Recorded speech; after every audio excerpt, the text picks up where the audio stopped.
और ग्वालियर से बड़ी खबर आपको बता दें, जीतू पटवारी पर आखिरकार एफआईआर। इमरती देवी ने एफआईआर दर्ज करवाई है। आपत्तिजनक टिप्पणी का पूरा मामला SC/ST एक्ट में एफआईआर दर्ज हुई है डबरा थाने में।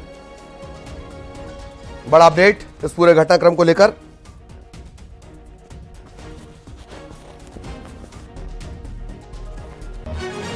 डबरा थाने में एफआईआर दर्ज हो गई है।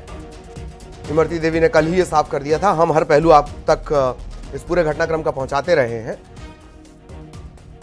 और अब आखिरकार इमरती देवी ने एफआईआर दर्ज करवा दी है। आपत्तिजनक टिप्पणी का यह मामला है। नेहा बग्गा इस वक्त हमारे साथ जुड़ी हुई हैं, बीजेपी प्रवक्ता हैं।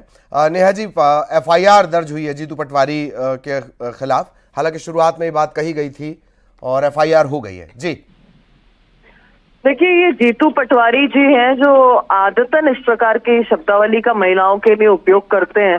एफआईआर होनी भी चाहिए ताकि जीतू पटवारी जैसे जो लोग हैं जो अभद्र टिप्पणियां करते हैं उन्हें इसका एहसास हो और बाकी कोई इनके साथ वाले जो हैं जो वो इस प्रकार का साहस ना कर सकें। पहली बार नहीं है ललित जी, आपको याद होगा कि पिछले चुनाव में कह रहे थे महिलाएं 500 रुपए लेके पोखली में रख लेती हैं और बिक जाती हैं। उससे पहले आपने देखा होगा कि अपने कार्यकर्ताओं को बुला रहे थे और प्रकार से उनकी धर्मपत्नियों के उससे गालियां दे रहे थे। तो जीतू पटवारी की अभद्र भाषा जो है उनकी सोच, उनके आचरण का हिस्सा है। और कांग्रेस पार्टी में तो लगातार देखा जाता है कि जो भी इस प्रकार की अभद्रता करता है, विकृत मानसिकता महिलाओं के लिए रखता है, उसका लगातार प्रमोशन होता है। जीतू पटवारी प्रदेश के अध्यक्ष बन गए, कमलनाथ जी को मुख्यमंत्री बना दिया था जी। और दिग्विजय सिंह मुख्यमंत्री पूर्व रहे हैं। तो टंचमाल से लेके आइटम और आइटम से लेकर ये रस ढूंढने वाला प्रदेश अध्यक्ष महिलाओं में, इनके ऊपर एफआईआर होना स्वाभाविक था। जी जी। शोभा ओझा हमारे साथ जुड़ी हुई हैं। शोभा जी, जी जी, मैं शोभा जी का भी एक रिएक्शन चाहूंगा प्लीज। शोभा जी, आपका रिएक्शन जीतू पटवारी पर एफआईआर। चलिए, कोई तकनीकी दिक्कत है, फिर से शोभा ओझा के साथ हम जुड़ने की कोशिश करेंगे। और नेहा जी, मैं आपका जवाब थोड़ा सियासत से इतर चाहता हूं। इसमें मैं हर महिला नेत्री को लेकर मेरा ये सवाल है आपसे कि आखिर ये शेमिंग की सिचुएशन सियासत में जो है हर दल से है। लंबा चौड़ा ट्रैक रिकॉर्ड आपकी पार्टी का भी है, कांग्रेस का भी है, दूसरी पार्टियों का तो खैर बहुत ही ज्यादा खराब है। ये स्थितियां बनती क्यों हैं? मुझे एक बात बताइए ललित जी, जो मैंने कहा कि क्या भाजपा में इस प्रकार के किसी व्यक्ति को अध्यक्ष बनाया जाता है, आपको कोई ध्यान में आता है क्या? और कांग्रेस पार्टी में ऐसे व्यक्ति को जो कहता है पोखली में रख के बिक जाती हैं 500 रुपए में महिलाएं, उसको अध्यक्ष बनाया जाता है। जो कहता है पार्टी गई तेल लेने, उसको अध्यक्ष बनाया जाता है। अब ये आदमी इस स्तर पे गिर गया है कि ये महिला में रस ढूंढने के लिए निकला है। तो इस प्रकार की मानसिकता कांग्रेस में हमेशा पूजी है। और प्रियंका गांधी कहाँ चली जाती है, कहाँ मुंह में दही जम जाता है, लड़की हूँ लड़ सकती हूँ का नारा कहाँ गौन हो जाता है। आज आप देखिए कि पूरे प्रदेश भर से ही आवाज आ रही है। और इसी प्रकार से कमलनाथ जी ने पिछले चुनाव में इन्हीं दलित महिला को आइटम कह के संबोधित कर दिया था। तो हमेशा महिलाओं को, हमेशा दलितों को ग्रांटेड लेना कांग्रेस की आदत क्यों बन गई है, ये तो जनता जानना चाहती है। जी जी। इसे लेकर बीजेपी आगे तक जाएगी, लगातार प्रदर्शन के सिलसिले चलेंगे और मेरा ख्याल है कि जी, प्रदर्शन सब जगह चल भी रहे हैं ललित जी, हर मंडल स्तर पे प्रदर्शन हो रहा है। ठीक, तो लगातार कोशिश, आप प्लीज बने रहेगा, लगातार कोशिश ये है कि कांग्रेस की तरफ से भी रिएक्शन मिले। और कई बार होता है कि जब इस तरह की टिप्पणी कर दी जाए फोन स्विच ऑफ हो जाते हैं, ये कोई नई बात नहीं है। नेहा जी, एक बात और भी आई कि किसी का बयान में सुन रहा था कि महिलाएं इसका जवाब देंगी। ऐन वक्त पर बड़ी गलती हो गई कांग्रेस से चुनाव के वक्त। जी देखिए, महिलाओं ने हिसाब किया था जीतू पटवारी जी का, अभी हाल ही के विधानसभा चुनाव में आपने देखा। हाँ। और अब लार्जर उस पे जब एक प्रदेश अध्यक्ष की सोच इस प्रकार की है और लगातार हो रहा है। अभी 2 दिन पहले राष्ट्रीय प्रवक्ता राधिका खेड़ा ने रो रो के इन बातों को बयान किया था कि कांग्रेस का क्या आचरण है महिलाओं के प्रति, क्या व्यवहार है।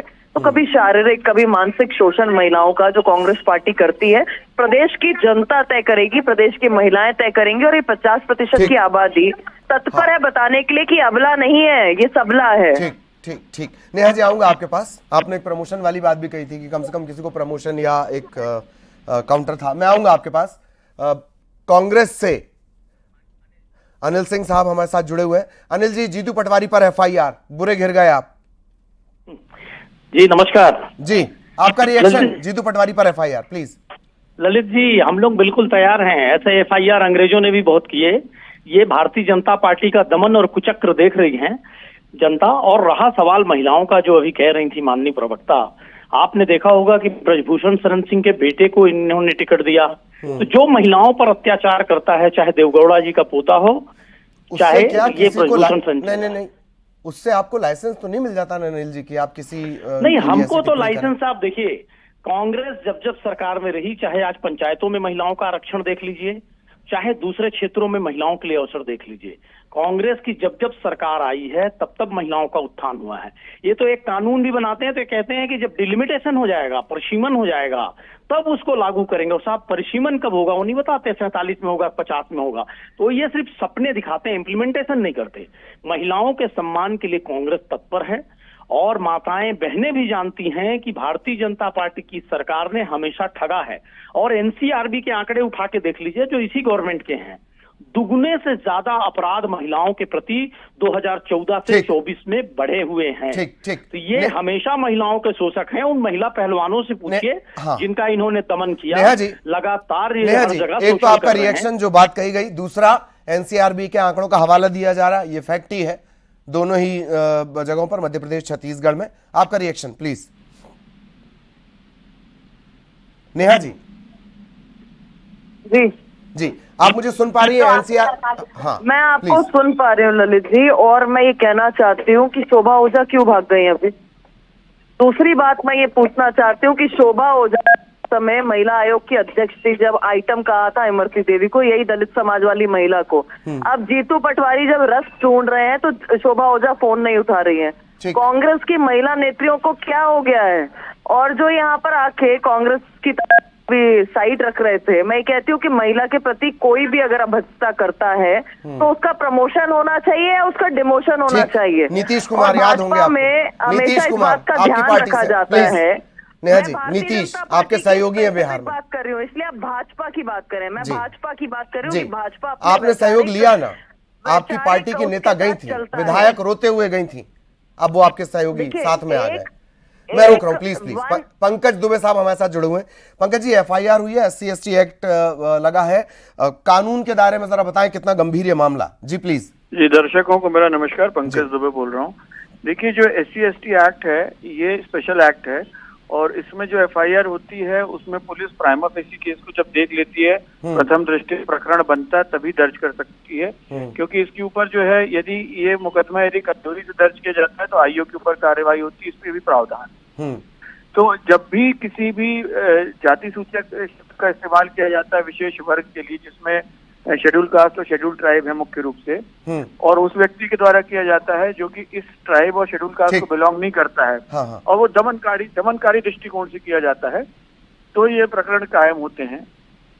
और ये मूल प्रकरण जो रहता है वो आईपीसी का रहता है। उसके साथ साथ जो SC/ST का व्यक्ति चूंकि बिलोंग करता है उस कम्युनिटी का, तो वो धारा लगाई जाती है।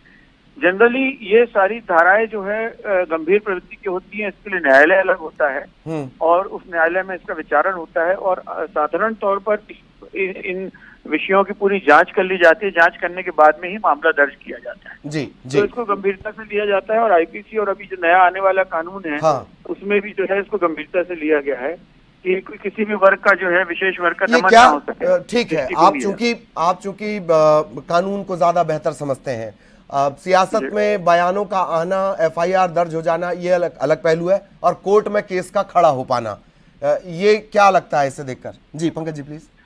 जी, आधा केस तो SC/ST एक्ट से इन्वेस्टिगेशन के दौरान ही पूरे हो जाते हैं, क्योंकि इसमें जो है जो फरियादी होता है उसके 164 के बयान कराए जाते हैं। उसके बयान कराने के बाद में ही मामले में आगे कार्रवाई होती है।